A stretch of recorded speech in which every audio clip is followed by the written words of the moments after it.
ਤਾਂ ਕੈਨੇਡਾ ਦੇ ਵੈਂਕੂਵਰ ਸ਼ਹਿਰ ਵਿੱਚ ਜੇ ਨੌਕਰੀ ਕਰਨੀ ਹੈ ਤਾਂ ਸਭ ਤੋਂ ਪਹਿਲੀ ਸ਼ਰਤ ਹੈ ਬੰਦੇ ਨੂੰ ਪੰਜਾਬੀ ਲਿਖਣੀ ਤੇ ਪੜ੍ਹਨੀ ਆਉਣੀ ਚਾਹੀਦੀ ਹੈ।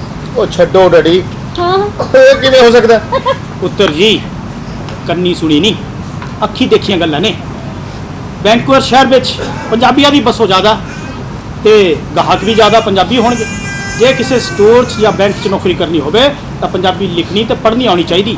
ਹੋਰ ਤਾਂ ਹੋਰ 에ਅਰਪੋਰਟ ਤੇ ਔਰ ਸਟੋਰਾਂ ਤੇ ਜਿਹੜੇ ਸਾਈਨ ਬੋਰਡ ਹੈ ਉਹ ਅੰਗਰੇਜ਼ੀ ਦੇ ਨਾਲ ਪੰਜਾਬੀ 'ਚ ਵੀ ਨੇ।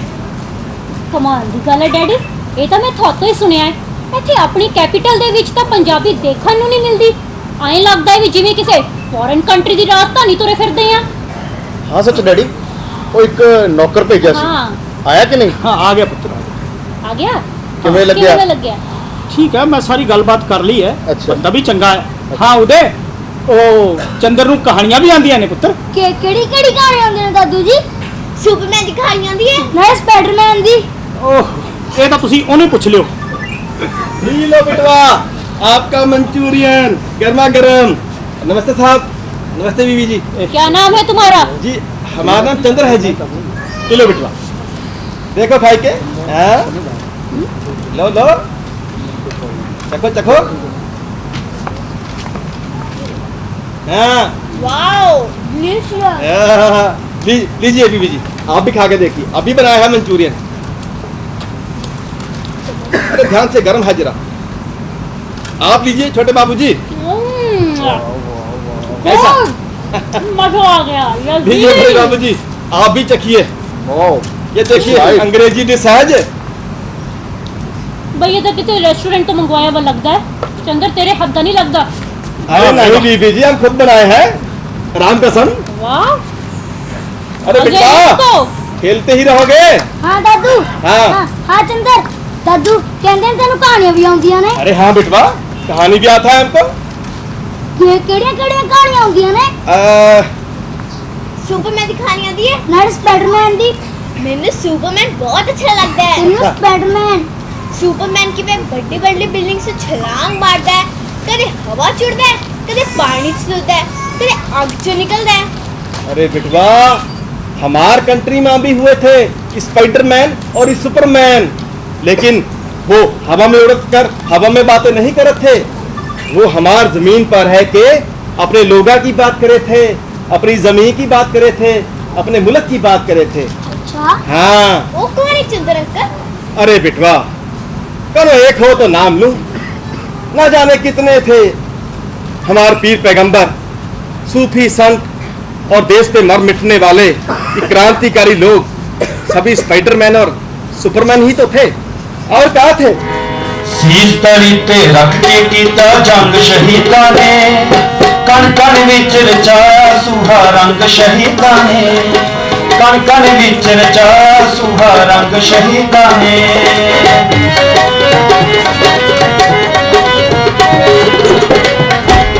ਗੋਰੇ ਹਾਕਮ ਸੱਤ ਸਮੁੰਦਰੋਂ ਪਾਰ ਪਜਾਏ ਸੀ, ਝੂਠ ਫਾਂਸੀਆਂ ਚਿਰ ਤੋਂ ਸੁੱਤੇ ਲੋਕ ਜਗਾਏ ਸੀ, ਝੂਠ ਫਾਂਸੀਆਂ ਚਿਰ ਤੋਂ ਸੁੱਤੇ ਲੋਕ ਜਗਾਏ ਸੀ। ਲਿਖੇ ਨਵੇਂ ਇਤਿਹਾਸ ਦੇ ਵਿੱਚ ਪ੍ਰਸੰਗ ਸ਼ਹੀਦਾਂ ਨੇ, ਕਣ ਕਣ ਵਿੱਚ ਰਚਾਇਆ ਸੁਹਾ ਰੰਗ ਸ਼ਹੀਦਾਂ ਨੇ, ਕਣ ਕਣ ਵਿੱਚ ਰਚਾਇਆ ਸੁਹਾ ਰੰਗ ਸ਼ਹੀਦਾਂ ਨੇ, ਸੁਹਾ ਰੰਗ ਸ਼ਹੀਦਾਂ ਨੇ, ਸੁਹਾ ਰੰਗ ਸ਼ਹੀਦਾਂ ਨੇ, ਸੁਹਾ ਰੰਗ ਸ਼ਹੀਦਾਂ ਨੇ, ਸੁਹਾ ਰੰਗ ਸ਼ਹੀਦਾਂ ਨੇ, ਸੁਹਾ ਰੰਗ ਸ਼ਹੀਦਾਂ।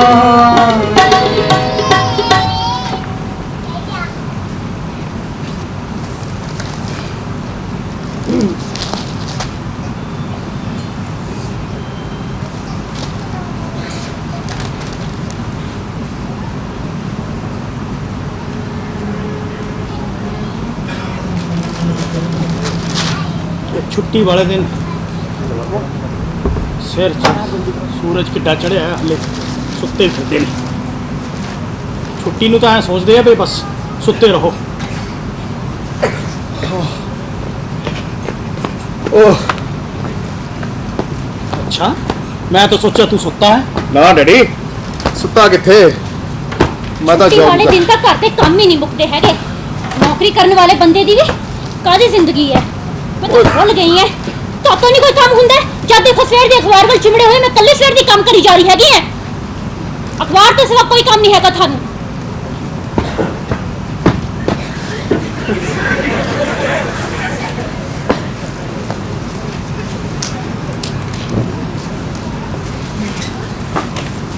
ਸਵਾਰ ਕੇ ਕਰੋ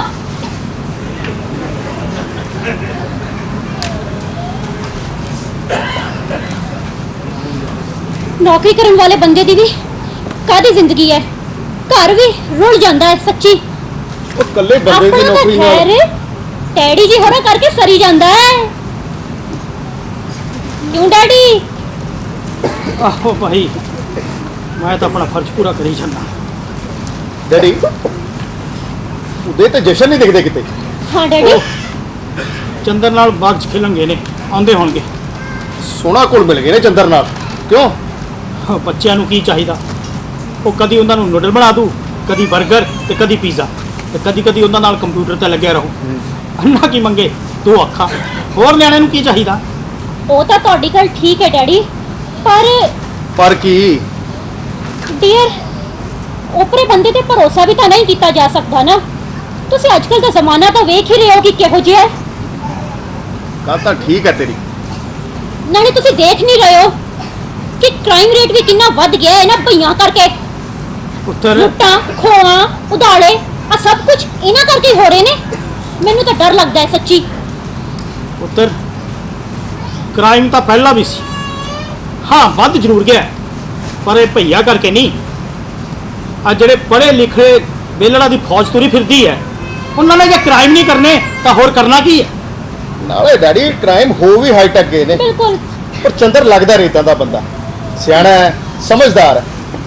ਉਹ ਤਾਂ ਠੀਕ ਹੈ ਪੁੱਤਰ ਕਿਸੇ ਦੇ ਮੱਥੇ ਤੇ ਥੋੜੀ ਲਿਖਿਆ ਹੁੰਦਾ। ਇਹ ਤਾਂ ਸਾਹਮਣੇ ਬੈਠਣ ਵਾਲੇ ਦੀ ਔਰ ਸਾਹਮਣੇ ਵਾਲੇ ਦੀ ਲਿਆਕਤ ਚਾਹੀਦੀ ਹੈ ਉਸ ਨੂੰ ਸਮਝਣ ਦੀ।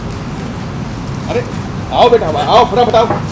हाँ आ गए हाँ, बाबूजी ये लेटर बॉक्स में कारण पड़ा था लिया मैनू दे जी हाँ ले पुत्र दे ਇਹ ਕੀ ਹੈ अभी यात्रा है दूध लेकर बैठो आराम से ਕਿਸੇ ਦਾ ਗ੍ਰਹਿ ਪ੍ਰਵੇਸ਼ ਦਾ ਕਾਰਡ ਹੈ ਡੈਡੀ।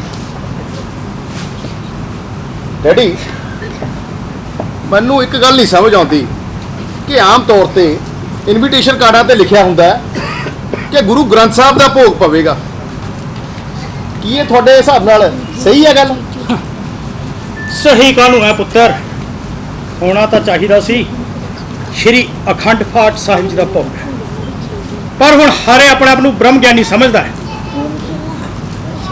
ਬਿਜਲੀ ਦੇ ਗਲ ਘੰਟੀ ਕੌਣ ਬੰਨੇ ਆ ਪਿਛਲੇ ਐਤਵਾਰ ਮੈਂ ਕਿਸੇ ਭੋਗ ਤੇ ਗਿਆ ਤੇ ਉੱਥੇ ਭਾਈ ਜੀ ਅਰਦਾਸ ਕਰਦੇ ਕਹਿਣ ਫਲਾਣੇ ਸਿੰਘ ਜੀ ਰੱਬ ਵੱਲੋਂ ਬਖਸ਼ੀ ਉਮਰ ਭੁਗਤਦੇ ਆ ਉਹਨਾਂ ਦੇ ਚਰਨੀ ਜਾ ਬਿਰਾਜੇ ਨੇ ਉਦੋਂ ਤਾਂ ਮੈਂ ਕੁਝ ਬੋਲਿਆ ਨਹੀਂ ਪਰ ਲੰਗਰ ਛਕਣ ਤੋਂ ਬਾਅਦ ਮੈਂ ਕਿਹਾ ਭਾਈ ਜੀ ਹੈ ਤਾਂ ਗੁਸਤਾਖੀ ਪਰ ਉਮਰ ਭੁਗਤੀ ਨਹੀਂ ਜਾਂਦੀ ਬਤੀਤ ਕਰੀਦੀ ਹੈ ਭੁਗਤੀ ਦੀ ਤਾਂ ਸਜ਼ਾ ਹੁੰਦੀ ਹੈ ਉਹ ਡੈਡੀ ਜੀ ਇਹਨਾਂ ਨੂੰ ਪੁੱਛਦਾ ਵੀ ਕੋਈ ਨਹੀਂ ਹੈ ਇਹਨਾਂ ਗੱਲਾਂ ਕਰਕੇ ਉਹ ਪੁੱਛਣਾ ਕਿਨੇ ਹੈ ਐਵੇਂ ਲੱਗ ਗਿਆ ਫਿਰ ਤਾਤੇ ਮਾਤੇ ਜੇ ਕਰ ਤਾਤੀ ਬਾਤੇ ਬੀਅਰ ਤੁਹਾਨੂੰ ਇੱਕ ਵਾਰ ਯਾਦ ਹੈ ਲਾਸਟ ਈਅਰ ਦੀ ਗੱਲ ਹੈ ਜੂਨ ਦੀ ਸ਼ਾਇਦ ਤੁਸੀਂ ਮੈਂ ਤੇ ਨਾਲੇ ਸਾਡੇ ਜਵਾਕ ਅਸੀਂ ਸਾਰੇ ਜਣੇ ਦੀਵਾਨ ਤੇ ਗਏ ਸਾਧੂ ਜੀ ਮਹਾਰਾਜ ਜੀ ਦਾ ਆਪਣਾ ਮੇਲਾ ਉੱਥੇ ਲੱਗਿਆ ਹੋਇਆ ਸੀਗਾ ਹਜ਼ਾਰਾਂ ਦੀ ਤਾਦਾਦ ਦੇ ਵਿੱਚ ਸ਼ਰਧਾਲੂ ਬੈਠੇ ਸੀਗੇ ਤੇ ਸਾਧੂ ਜੀ ਮਹਾਰਾਜ ਕਹਿਣ ਲੱਗੇ ਸਾਧ ਸੰਗਤ ਜੀਓ ਜਦੋਂ ਗੁਰੂ ਨਾਨਕ ਦੇਵ ਜੀ ਉਦਾਸੀਆਂ ਤੇ ਜਾਣ ਲੱਗੇ ਤੇ ਗੁਰੂ ਨਾਨਕ ਦੇਵ ਜੀ ਦੀ ਮਾਤਾ ਜੀ ਬਹੁਤ ਹੀ ਉਦਾਸ ਹੋ ਗਈ ਤੇ ਉਹਨਾਂ ਨੂੰ ਹੌਸਲਾ ਦਿੰਦੇ ਹੋਏ ਉਹਨਾਂ ਦੇ ਪਿਤਾ ਕਹਿਣ ਲੱਗੇ ਕਿ ਭਲੀਏ ਲੋਕੇ ਉਦਾਸ ਨਾ ਹੋ ਤੇਰੇ ਪੁੱਤ ਨੇ ਮੁੜੇ ਆਉਣਾ ਹੈ ਤੂੰ ਚਿੰਤਾ ਕਾਹਨੂੰ ਕਰਦੀ ਹੈ ਫਿਕਰ ਕਾਹਨੂੰ ਕਰਦੀ ਹੈ ਦੇਖ ਤੂੰ ਸ਼੍ਰੀ ਗੁਰੂ ਗੋਬਿੰਦ ਸਿੰਘ ਜੀ ਵਾਲੇ ਜਿਨੇ ਆਪਣੇ ਜਿਗਰ ਦੇ ਟੁਕੜੇ ਸ਼ਹੀਦ ਕਰ ਦਿੱਤੇ ਕੌਮ ਲਈ ਤੇ ਸਾਧ ਸੰਗਤ ਪਤਾ ਕੀ ਕਹਿਣ ਲੱਗੀ ਸਾਧ ਸੰਗਤ ਤਾੜੀਆਂ ਤੇ ਉੱਠ ਕੇ ਆਏ ਲੱਗੀ ਕਰਨ ਜਕਾਰਾ ਬੁਲਾਉਣ ਲੱਗੀ ਲੈ ਨਾਲੇ ਮਜ਼ੇ ਵਾਲੀ ਗੱਲ ਦੇਖੋ ਕਿ ਸਾਰਾ ਪੰਡਾਲ ਜੈਕਾਰਿਆਂ ਨਾਲ ਗੂੰਜ ਰਿਹਾ ਸੀ ਨਾ ਕਿਸੇ ਨੇ ਕੁਝ ਕਿਹਾ ਨਾ ਹੀ ਕੋਈ ਇਤਰਾਜ਼ ਕੀਤਾ। ਉਹ ਪੁੱਤਰ ਰਾਣੀ ਨੂੰ ਅੱਗਾ ਟਕਣ ਨੂੰ ਕੌਣ ਕਹੇ ਜਦ ਰਾਹ ਦੱਸਣ ਵਾਲੇ ਗੁੰਮਰਾਹ ਹੋਏ ਫਿਰਨ ਫਿਰ ਖਲਕਤ ਨੇ ਤਾਂ ਭਟਕਣਾ ਹੀ ਹੋਇਆ ਹਾਂ ਇਹ ਤਾਂ ਹੈ ਡੈਡੀ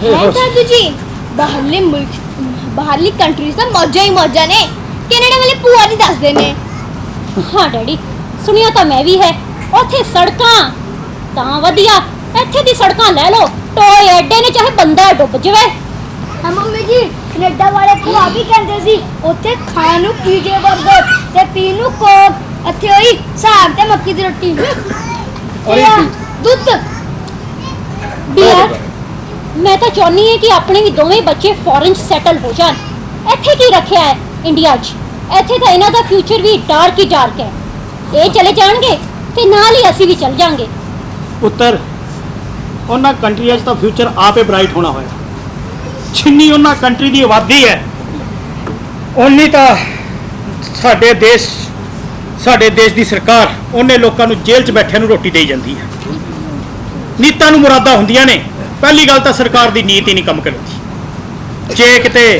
ਸੜਕਾਂ ਬਾਗ ਬਗੀਚੇ ਬਣਾ ਵੀ ਦਿੰਦੇ ਨੇ ਤੇ ਸਾਡੀ ਨੀਤ ਨਹੀਂ ਸੰਭਲਦੀ ਘਰ ਦਾ ਕੂੜਾ ਇਕੱਠਾ ਕਰਕੇ ਸੜਕ ਤੇ ਢੇਰ ਲਾ ਦੂਗੇ ਜੇ ਕੋਈ ਬਾਹਲਾ ਹਿੰਮਤੀ ਹੋਊ ਲਿਫਾਫੇ 'ਚ ਕੂੜਾ ਇਕੱਠਾ ਕਰਕੇ ਨਾਲ ਦੇ ਬਾਗ 'ਚ ਜਾ ਮੰਗਾ आपे संभे सकते।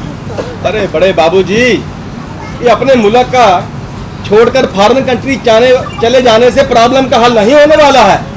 अगर हमारे देशभक्तन लोग चंद्रशेखर आजाद, भगत सिंह ये भी अपने फ्यूचर के वास्ते फॉरेन कंट्री चले जाते तो हमारा मुल्क कभी आज़ाद नहीं हो सकता था। अरे बाबूजी, हमें पता चला था हमारे दादा से कि वहाँ से विदेशों से बहुत बड़े बड़े कुर्बानियों वाले लोग यहाँ आए थे गदर पार्टी के नाम से, और आजकल वही बच्चा लोग बाहर जाने की बात करते हैं। अरे बाबूजी, अगर हमारा देशभक्तन लोग भी बाहर जाते ना अपना फ्यूचर ब्राइट करने के लिए तो हमार कंट्री का फ्यूचर कभी ब्राइट नहीं हो सकता था। ये अलग बात है कि ब्राइट हुआ या नहीं हुआ। आज सानू केड़ी कहानी सुनाओगे चंद्र अंकल? हाँ, तो आज बिटवा हम आपको देशभक्त लोगों की बात सुनाएगा, ठीक है, कि कैसे उन्होंने कष्ट झेले, मुसीबतें झेली और अपनी जान कुर्बान कर दी ताकि आप नन्हे बच्चे लोग आजाद हो सको। भगत सिंह, हाँ। चलो ठीक है, चंद्र अंकल सुनाओ भगत सिंह की कहानी। हाँ बिटवा, आज हम तुम्हें सुनाने वाले थे भगत सिंह की कहानी, तो सुनो बेटा ध्यान से। हाँ, ध्यान लगा के सुनना बिटवा। ऐसा था बिटवा कि जब तुम और हम पैदा नहीं हुए थे ना तो हमार मुल्कवा गुलाम था। तो बहुत से जो जोश वाले लोग थे उन्होंने कहा कि नहीं भाई, हम तो ये अंग्रेजों ने इन्होंने हमारे मुल्क पर कब्जा किए था ना, कि उसको धक्के मारकर बाहर निकालेंगे मुल्क से। और ऐसे में भगत सिंह जो था उसके पिताजी, उसके दादाजी, उसके चाचा जी, वो सभी देशभक्तन लोग थे। वो सभी काम करत रही कि हम अपने देश को आजाद करवाएंगे। तो बिटवा हम कह सकते हैं कि जो भगत सिंह थे इनको आजादी का, देशभक्ति का जज्बा अपने परिवार वालों से मिला। और ऐसा किया फिर भगत सिंह ने, बड़े बड़े काम किए उसने छोटी सी आयु में। अरे बिटवा ध्यान से सुनो ना, छोटी सी आयु में भगत सिंह ने एक अंग्रेज अफसर का गोली मारी। आप तो जानते हैं, हाँ। सैंड्रस को मारी। और उसके बाद अंग्रेजों की एक बहुत बड़ी कॉन्फ्रेंस हो रही थी, उसको असेंबली कह रहे थे उस समय। असेंबली में एक बम फेंका और बम फेंका। हाँ, लेकिन एक बात है बिटवा, भगत सिंह में जोश के साथ साथ होश भी बहुत रही। हाँ, जितनी दलेरी के साथ बड़े बाबूजी भगत सिंह ने हथियार उठाया ना, उतनी ही हिम्मत से कलम का इस्तेमाल भी किया। जिवें श्री गुरु गोबिंद सिंह जी ने एक हाथ नाल तलवार वाही, दूजे नाल कलम चलाई। बिल्कुल, भगत बहुत बड़े योद्धा तो थे ही, साथ में बिटवा वो एक हंसमुख और जिंदा दिल इंसान भी थे।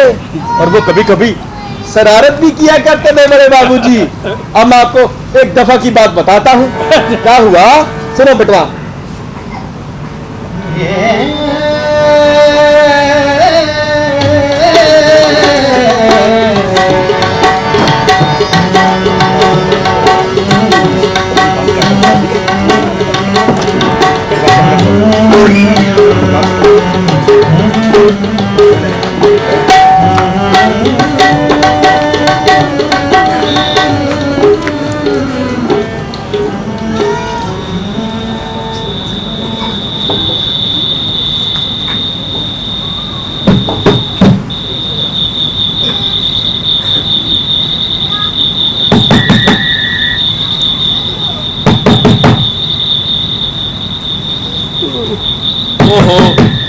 ਕੌਣ ਆ ਗਿਆ ਇਸ ਵੇਲੇ?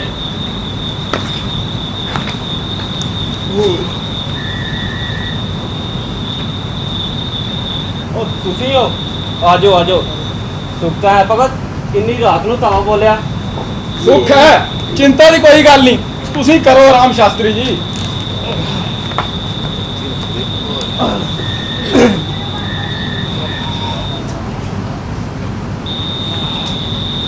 ਆ ਦੇਖਦਾ ਕਿਵੇਂ ਪੈ ਗਿਆ ਚੌੜਾ ਹੋ ਕੇ ਮੰਜੇ ਤੇ। ਆਏ ਨਹੀਂ ਬਈ ਮਹਿਮਾਨਾਂ ਨੂੰ ਕਹੇ ਮੰਜੇ ਤੇ ਪੈਣ ਨੂੰ। ਕੋਈ ਨਹੀਂ, ਕਰਦੇ ਕੋਈ ਹੀਲਾ। ਗਰਮੀ ਜ਼ਿਆਦਾ ਨਹੀਂ ਅੱਜ? ਗਰਮੀ ਤਾਂ ਹੈ। ਹੌਲੀ ਬਹੁਤ ਸੁਖਦੇਵ, ਕਿਤੇ ਸ਼ਾਸਤਰੀ ਜੀ ਦੀ ਨੀਂਦ ਨਾ ਖਰਾਬ ਹੋ ਜਾਏ। ਉਹ ਤੁਸੀਂ ਆਰਾਮ ਨਾਲ ਸੌਵੋ ਸ਼ਾਸਤਰੀ ਜੀ। ਸੁਖਦੇਵ, ਸ਼ਾਸਤਰੀ ਜੀ ਬਹੁਤ ਵਧੀਆ ਇਨਸਾਨ ਨੇ, ਮਹਿਮਾਨ ਦੀ ਬੜੀ ਇੱਜ਼ਤ ਕਰਦੇ ਨੇ। ਹਾਂ ਹਾਂ ਬਿਲਕੁਲ। ਤੁਸੀਂ ਆਰਾਮ ਨਾਲ ਸੋਵੋ ਸ਼ਾਸਤਰੀ ਜੀ। ਹਾਂ ਹਾਂ ਸ਼ਾਸਤਰੀ ਜੀ। ਆਰਾਮ ਨਾਲ ਸੋਵੋ ਸ਼ਾਸਤਰੀ ਜੀ। ਸੌਂ ਜਾਓ ਸ਼ਾਸਤਰੀ ਜੀ। ਸੌਣ ਵੀ ਨਹੀਂ ਅੱਧੀ ਰਾਤ ਨੂੰ ਆਉਂਦੇ। ਚਲੋ ਸੌਂ ਜਾਓ, ਆਰਾਮ ਨਾਲ ਸੌਂ ਜਾਓ ਸ਼ਾਸਤਰੀ। ਛੱਡੋ ਮੈਂ ਥੱਲੇ ਸੋਏ। ਦੇਖਿਆ ਸੁਖਦੇਵ, ਮੈਂ ਕਿਹਾ ਸੀ ਨਾ, ਸ਼ਾਸਤਰੀ ਜੀ ਬਹੁਤ ਵਧੀਆ ਆਦਮੀ ਨੇ, ਭਲੇ ਇਨਸਾਨ। ਕਿੰਨੇ ਨੇਕ ਦਿਲੇ ਸ਼ਾਸਤਰੀ ਜੀ। ਇਹਨਾਂ ਤੋਂ ਸਾਡੀ ਤਕਲੀਫ ਬਰਦਾਸ਼ਤ ਨਹੀਂ ਹੋਈ। ਸ਼ਾਸਤਰੀ ਜੀ ਬਿਲਕੁਲ ਹੀ ਬਰਦਾਸ਼ਤ ਨਹੀਂ ਕਰ ਸਕਦੇ ਵੀ ਮਹਿਮਾਨ ਨੂੰ ਕਿਸੇ ਕਿਸਮ ਦੀ ਸੁਵਿਧਾ ਹੋਵੇ। ਤਾਂ ਹੀ ਤਾਂ ਵਿਛੀ ਵਿਛਾਈ ਮੰਜੀ ਸਾਡੇ ਲਈ ਛੱਡ ਕੇ ਖੁਦ ਜ਼ਮੀਨ ਤੇ ਜਾ ਪਏ ਨੇ। ਵਾਕਈ ਮਹਾਨ ਇਨਸਾਨ ਨੇ ਸ਼ਾਸਤਰੀ ਜੀ ਤਾਂ। ਉਹ ਮਹਾਨਾਂ ਵਰਗੇ ਮਹਾਨ। ਬੰਦ ਕਰ ਬਕਵਾਸ। ਇੱਕ ਤਾਂ ਮੇਰੀ ਮੰਜੀ ਖੋ ਕੇ ਮੈਨੂੰ ਭੁੰਜੇ ਜ਼ਮੀਨ ਤੇ ਪੈਣ ਲਈ ਮਜਬੂਰ ਕਰਤਾ, ਉੱਤੋਂ ਮੇਰੇ ਖਿਲੀ ਉਡਾਉਂਦੇ ਨੇ। ਸ਼ਰਮ ਤਾਂ ਨਹੀਂ ਆਉਂਦੀ? ਚੁੱਪਚਾਪ ਸੌ ਜਾਓ, ਨਹੀਂ ਤਾਂ ਦੋਵਾਂ ਨੂੰ ਬਾਹਰ ਕੱਢ ਦੂੰਗਾ। ਸ਼ਾਸਤਰੀ ਦਾ ਗੁੱਸਾ ਬਿਲਕੁਲ ਜਾਇਜ਼ ਹੈ ਸੁਖਦੇਵ। ਬਿਲਕੁਲ ਜਾਇਜ਼ ਆ। ਜੇ ਮਨੁੱਖ ਹੱਥੋਂ ਮਨੁੱਖ ਦੀ ਲੁੱਟ ਬੰਦ ਹੋਣੀ ਚਾਹੀਦੀ ਆ, ਤਾਂ ਇਨਸਾਨ ਹੱਥੋਂ ਇਨਸਾਨ ਦਾ ਪਰੇਸ਼ਾਨ ਹੋਣਾ ਵੀ ਬੰਦ ਹੋਣਾ ਚਾਹੀਦਾ ਹੈ। ਸਮਾਜਵਾਦ ਵੀ ਇਹੀ ਕਹਿੰਦਾ, ਜੇ ਸਭ ਦੇ ਸੁੱਖ ਬਰਾਬਰ ਹੋਣੇ ਚਾਹੀਦੇ ਆ ਤਾਂ ਤਕਲੀਫਾਂ ਵੀ ਇੱਕੋ ਸਾਰ ਹੋਣੀ ਚਾਹੀਦੀਆਂ। ਜਾਂ ਤਾਂ ਸਾਰੇ ਮੰਜੇ ਤੇ ਸੌਣ, ਜਾਂ ਥੱਲੇ ਭੁੰਜੇ ਜ਼ਮੀਨ ਤੇ। ਹੁਣ ਤਾਂ ਠੀਕ ਆ ਸ਼ਾਸਤਰੀ ਜੀ। ਨਾਲੇ ਸਮਾਜਵਾਦ ਦੀ ਸ਼ੁਰੂਆਤ ਘਰ ਚੋਂ ਹੋਣੀ ਚਾਹੀਦੀ ਆ। ਨਾਲੇ ਹੁਣ ਆਪਾਂ ਸਭ ਬਰਾਬਰ। ਹਾਂ। ਇਨਕਲਾਬ ਜ਼ਿੰਦਾਬਾਦ। Yeah.